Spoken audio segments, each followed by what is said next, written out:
அண்ணன் ஈவிகேசா இளங்கோவன் அவர்கள் ஏற்கனவே மியாட் மருத்துவமனையில் சிகிச்சை பெற்று வருகிறார். இந்த அடிப்படையில் நேற்றுக்கு உடல்நிலை சற்று பின்னடைவு ஏற்பட்டு இப்பொழுது அவருக்கு தீவிர சிகிச்சை அளித்து வருகிறார்கள்.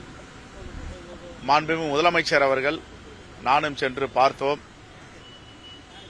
அந்த தீவிர சிகிச்சை பிரிவில் என்னென்ன மெடிக்கல் சப்போர்ட் மருத்துவ உதவிகள் அளிக்க முடியுமோ அனைத்தையும் மியாட் மருத்துவமனை சிறந்த முறையில் அளித்து வருகிறார்கள். அவர் மீண்டும் குணமடைந்து வருவார். வருகின்ற 9ஆம் தேதி சட்டமன்றம் கூட இருக்கிறது. சட்டமன்றத்தில் அவருடைய குரலை கேட்பதற்கு தமிழ்நாட்டு மக்கள் நாங்கள் எல்லாம் அவளோடு இருக்கிறோம். மீண்டும் திரும்பி அவருடைய மக்கள் பணிக்கு திரும்புவார். மருத்துவர்களும் நல்ல முறையில் அவரை கவனித்து வருகிறார்கள்.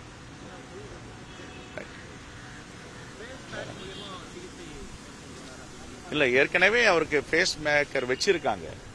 இப்போ கொஞ்சம் உடல்நிலை மூச்சு விட திணறல் ஏற்பட்டு அவருக்கு சிறந்த முறையில் சிகிச்சை அளித்துட்டு வராங்க. ஒரு வாரத்துக்கு முன்னாடி அட்மிட் ஆகியிருக்காரு. நல்லா தான் இருந்திருக்காரு. நேற்றுக்கு திடீர்னு கொஞ்சம் ஒரு உடல்நிலையில பின்னடைவு மூச்சு திணறல் ஏற்பட்டிருக்கு. அந்த அடிப்படையில் தீவிர சிகிச்சை அளிச்சுட்டு வராங்க. நல்ல சிகிச்சை அளிச்சுட்டு வராங்க. நல்ல முறையில் அவர் மீண்டு வருவார். நம்பிக்கையோடு நாங்கள் இருக்கிறோம்.